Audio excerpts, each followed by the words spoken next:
নমস্কার বন্ধুরা, কেমন আছেন সবাই? আশা করছি সবাই ভালো আছেন। আর আজকের আমি একটি নতুন ভ্লগ নিয়ে চলে এসেছি। ঠিক আজকে ডেইলি ভ্লগ নিয়ে আসেনি, এসেছি একটা টিপস দিতে। এই যে মগ দিয়ে আমরা কিভাবে সারা পরিবারের জামাকাপড় শুকিয়ে নেব তারই একটা ঝলক, জাস্ট একটা আলোচনা করতে এসেছি। তো তার মধ্যে আমি অন্য কিছু টিপস একটু আলোচনা করে নিই, তারপরে বলছি। পেঁয়াজ আমরা যদি এরকমভাবে কোনো একটা পলি ব্যাগে করে একটু স্টোর করে রাখি, তাহলে কিন্তু পেঁয়াজটা অনেক দিন পর্যন্ত ভালো থাকে ফ্রিজের মধ্যে। তো এইভাবে আমি রেখে উপকার পেয়েছি, তাই আপনাদের সাথে আলোচনা করলাম।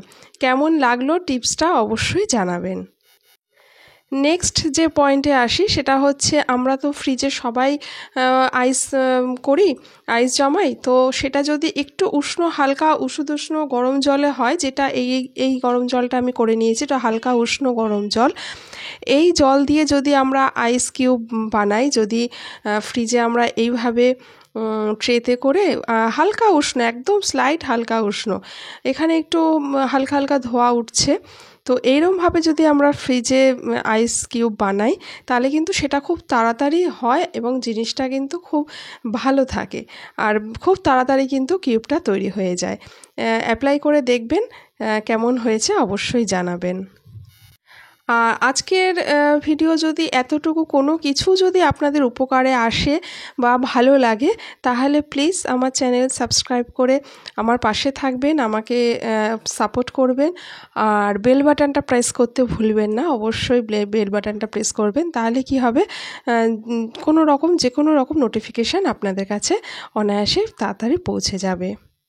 আর যারা নতুন ভিজিট করছেন তাদেরকে অবশ্যই বলবো যে চ্যানেলটি সাবস্ক্রাইব করে আমার পাশে থাকবেন। যদি এত কিছু ভালো লাগে, উপকারে আসে, তাহলে লাইক দিয়ে শেয়ার করবেন।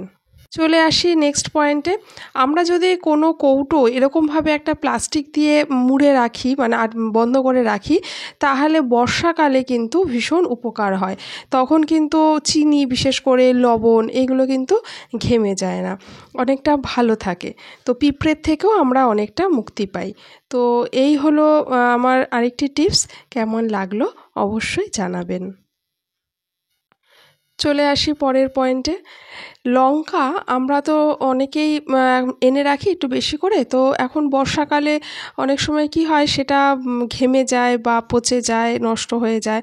তো আমরা যদি এরকমভাবে বোটাটা ছাড়িয়ে তারপরে যদি একটা পলিথিন ঠিক না, নেটের যে ব্যাগগুলো আছে, সেই ব্যাগের মধ্যে যদি আমরা এরকমভাবে স্টোর করে রাখি, তাহলে কিন্তু জিনিসটা অনেক দিন পর্যন্ত ভালো থাকে। তাতে কিন্তু কোনো রকম পচে যাওয়া বা মানে ধুলোবালি কিছু হওয়া, সেটা কিন্তু হয় না। এবারে আসি যেটা বলছিলাম মগের ব্যাপারে। বাড়ির জামাকাপড় আমরা যদি একটা মগের মধ্যে যদি সবার জামাকাপড় আমরা শুকিয়ে নিতে পারি, তাহলে তার থেকে আর ভালো জিনিস কি হতে পারে, তাই না?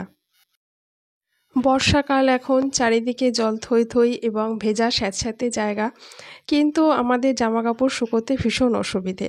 তখন যদিও বা আমরা শুকিয়ে নিই, কিন্তু কেমন একটা ড্যাম ভেজা ভেজা ভাব থাকে, বা কোথায় শুকাবো, অনেকের উঠোন থাকে না, ছাদও থাকে না, তখন অসুবিধা হয়। তো আমরা একটা মগ যদি এরকমভাবে চারিদিকটা একটু ছিদ্র করে নিই, লোহা দিয়ে বা পেরেক দিয়ে, এরকম অনেক কিছু থাকে। তো এই যে চারিদিকটা আমি ছিদ্র করে নিয়েছি, যতটা সম্ভব বেশি করে ছিদ্র করা যায় স্পেস রেখে, সেরকমভাবেই ছিদ্র করে নিতে হবে। আগুনে পুড়িয়ে নিয়ে তারপরে প্রেস করলে মগের মধ্যে প্লাস্টিক তো ছিদ্র হয়ে যাবে। তারপরে এই ছিদ্রের মধ্যে দড়ি, আর কি যার যেরকম দড়ি সম্ভব হবে সেরকম দড়ি দিয়ে এই প্রথমে গিট্টু দিয়ে নিতে হবে। মগের যে ছিদ্র আমরা করলাম, সেই ছিদ্রের মধ্যে ঢুকিয়ে তারপরে সেটাকে আটকে দিতে হবে। এরকমভাবে আমরা প্রত্যেকটা ছিদ্রের মধ্যে দড়ি দিয়ে আমরা আটকে নেব। এবার দড়িগুলো কি করব, একটু ছোট বড় স্পেস করে রাখবো। তাতে কি হবে, পরবর্তীকালে সুবিধা হবে, সেটা পরে আমি বলছি।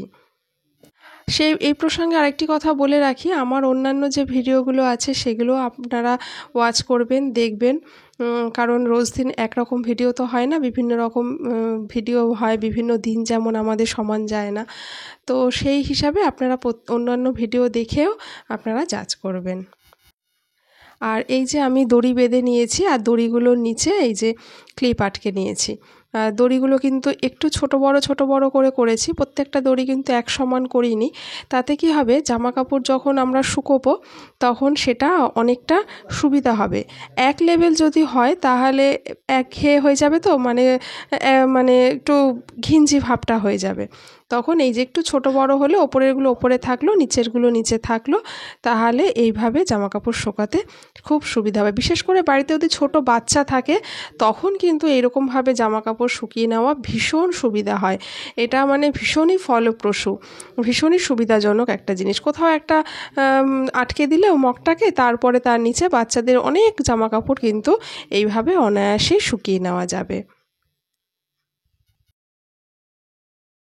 টিপসগুলো কেমন লাগলো অবশ্যই জানাবেন। আর যদি আপনাদের কোনো রকম কোনো হেল্প হয় বা ভালো লাগে তাহলে অবশ্যই লাইক দিয়ে আমার চ্যানেলের পাশে থাকবেন। নেক্সট টিপসে চলে আসি। আমরা তো বোতল অনেক সময় ফেলে দিই, তো বোতলের যদি মাঝখান দিয়ে কেটে নিই, ওপরের অংশটা কিন্তু কাপা হিসাবে ব্যবহার করা যায়, আর নিচের অংশটা এইরকম বিভিন্ন রকম কাজে, সে চামচ রাখা, ফুলদানি, বিভিন্ন রকম কাজে ব্যবহার করা যায়।